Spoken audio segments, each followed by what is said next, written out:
We're going to be reading the picture book Tea with Milk by Alan Say. He illustrated it and he wrote it, and this is a personal story for him, as you'll find out at the end. Tea with Milk.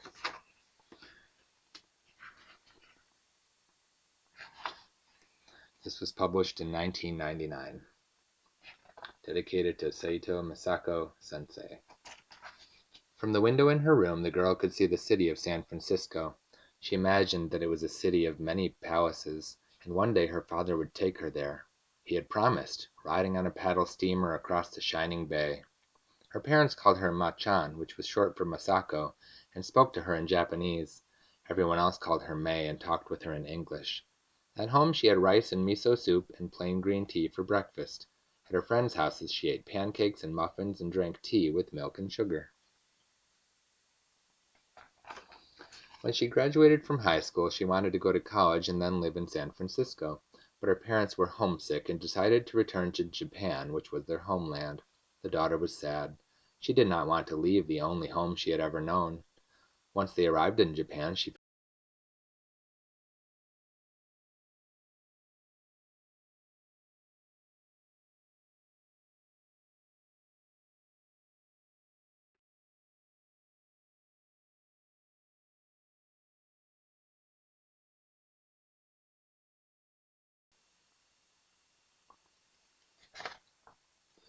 Worst of all, Masako had to attend high school all over again. To learn her own language, her mother said. She could not make friends with any of the other students. They called her Gaijin and laughed at her. Gaijin means foreigner. The woman who taught English conversation did not seem much older than Masako. Maybe she'll be my friend, Masako thought. But the teacher refused to speak English with her. She could not teach an American, she said. So Masako wandered around the empty schoolyard. Small sing-song voices came drifting from the classroom, chanting kindergarten English. She wanted to shout at them, "I know the words you are learning. Why won't you speak to me?"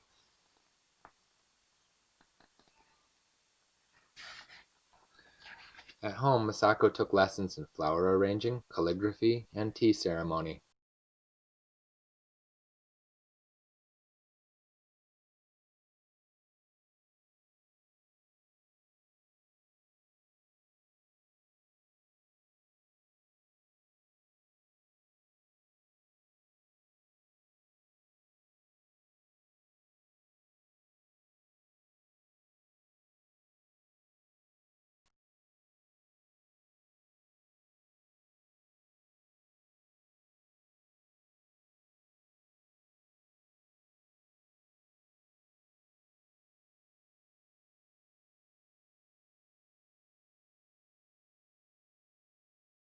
They drank tea and ate lunch and drank more tea. Then the young couple was left alone for the afternoon. The mothers prayed for the marriage of two good families. The matchmaker dreamed of the full fee she could collect. In the evening Masako came home, fuming. "Isn't he a charming young man?" her mother asked. "Charming like a catfish," Masako answered. "His family owns the bank where he works," her mother said.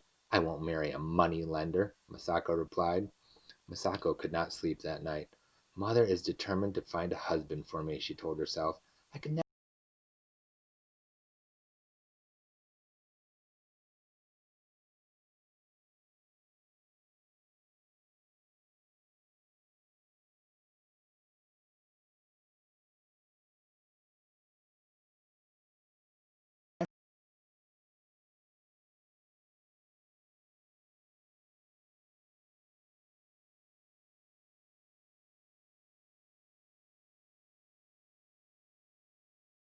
The bus took her to the train station, and there she bought a ticket to Osaka, a large city. It was still before noon when Masako reached Osaka. She marveled at the city. She had not seen so many cars since leaving California. She felt as though the city noises were welcoming her, the noises of trolley bells clanging, car horns blaring, trucks rumbling, and tall buildings with windows like mirrors. Everything seemed familiar, even though she had never been there before. And most exciting of all, she saw a department store that looked like a gleaming palace, and she went in.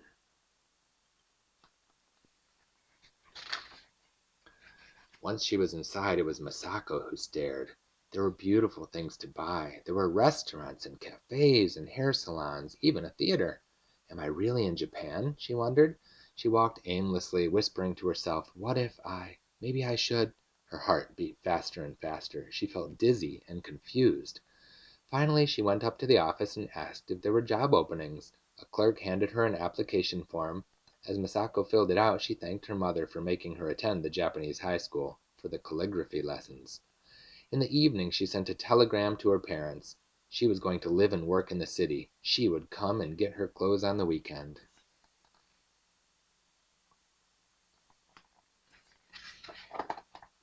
The next morning, Masako returned to the department store office. No one had read her application yet, the clerk said. Masako asked to see the manager, and she was very insistent. After a while, a supervisor interviewed her. Can you really drive a car? He asked, looking at her application. I've never seen a woman drive. Many women drive in America, she said. I see. He nodded and picked up his telephone. Soon a girl appeared and took Masako to a changing room and gave her a uniform. An hour later, Masako was driving an elevator cage up and down, bowing to customers and announcing the floors. She rented a room in a rooming house for university students. Her parents were not happy, especially her mother. It was shameful for ladies to work, she said. Masako did not tell her she was an elevator girl.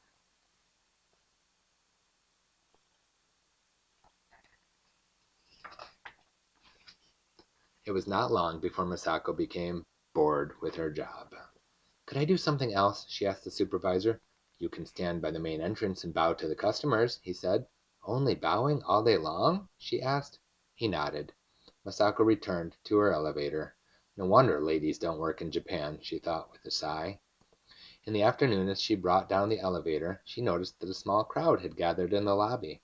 In the middle stood the supervisor, bowing and waving his arms at a family. Suddenly, Masako flushed with excitement. The family was speaking English. Can I be of any help? Masako asked from behind the crowd. You sound like an American, the little boy said. And you sound like an Englishman, Masako said. Thank goodness, the Englishwoman said. Tell us where you keep your hot water bottles and umbrellas. And handkerchiefs, the man added. Masako told them, and as the smiling English family left, the supervisor said to her, I have a new job for you.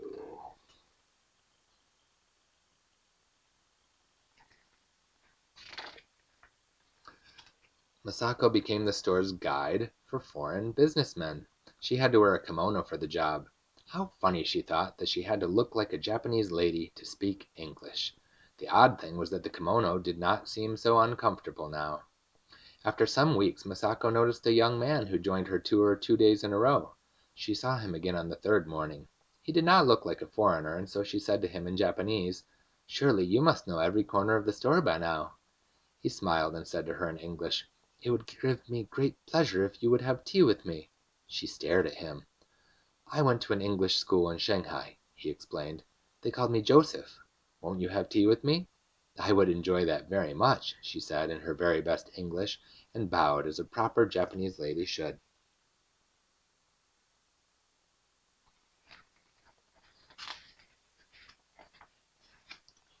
They met later and had tea in a nearby cafe. Well, Miss Moriwaki, Joseph said, looking at Masako's business card. I'd like it if you'd call me May, she said. Do you always drink tea with milk and sugar? It's how we used to have it at school, with crumpets, he said. So what brings you to the store 3 mornings running? Joseph laughed. I work for Hong Kong and Shanghai Bank. I was transferred here 6 months ago, and I haven't had a real conversation since. Then I heard you speaking English at the store the other day. What a patient man you are, she said, laughing. And I'm glad you came back. This is the first real conversation I've had in a whole year.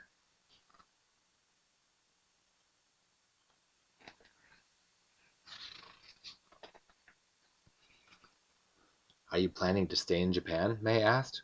That depends, he said. If you have certain things, I think one place is as good as any other.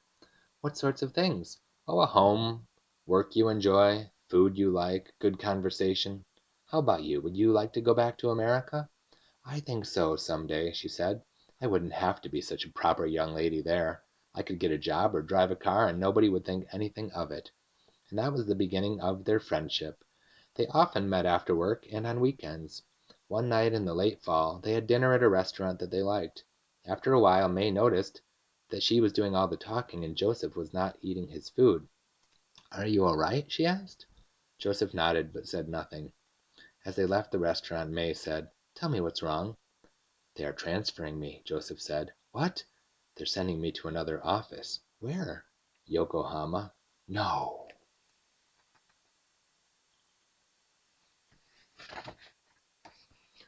They walked in silence until they came to the Kobe harbor. Finally Joseph said, "Yokohama isn't that far away." "Well, I'm glad it's not in China," May said. "Look, Joseph, I came here on a ship like that." "You're thinking about San Francisco, aren't you?" Now May looked away. "I went to an English school because my foster parents were English." "Foster parents? You were adopted?" Joseph nodded. "There were 6 of us, all adopted and all scattered now and all looking for a home. May, home isn't a place or a building that's ready-made and waiting for you in America or anywhere else."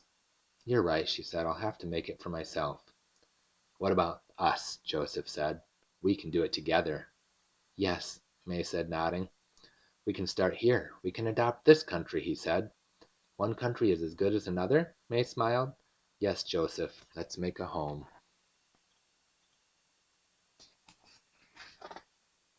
So they were married in Yokohama and made a home there. I was their first child. My father called my mother May, but to everyone else she was Misako. At home they spoke English to each other and Japanese to me. Sometimes my mother wore a kimono, but she never got used to sitting on the floor for very long. All this happened a long time ago, but even today, I always drink my tea with milk and sugar. So now you can see that this is Alan Say telling the story of how his parents met. Some might say his origin story.